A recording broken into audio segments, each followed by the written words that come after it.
केटा हो सबैजना सन्चै आरामै होला है। अनि फाइनली हाम्रो ड्युटी सक्यो अनि हामी चाहिँ यस्तो चिल हान्नलाई कोर्नेसतिर जान लाग्यो समुद्रको साइडतिर। सो आज चाहिँ हामी केटाहरूसँग आएको है।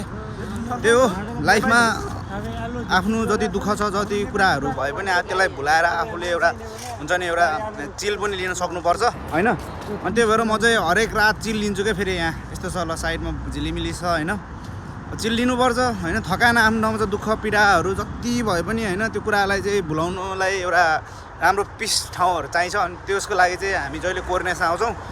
अनि अस्ति हामी अर्कै ठाउँ गएको थियो, आज हामी आउँदैछौँ। सो फाइनल्ली अब मैले अब भ्लगहरू पनि स्टार्ट गर्न लाग्छु। अब लगभग केही समयपछि हुन्छ होला।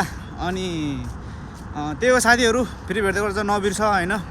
सबलाई सम्झिरहेछ केटाहरू, लास्ट मिस भइरहेछ। अब नेपालमा हुँदा त चिल हान्थ्यो भने झन् यस्तो ठाउँमा यहाँ राति हिँड्ने टक्क शीतल हावामा उफो बवाल हुन्थ्यो। सो त्यो लास्ट मिस गरिरहेछ केटा हो होइन। फेरि भेट्नुपर्छ हामी, त्यही हो।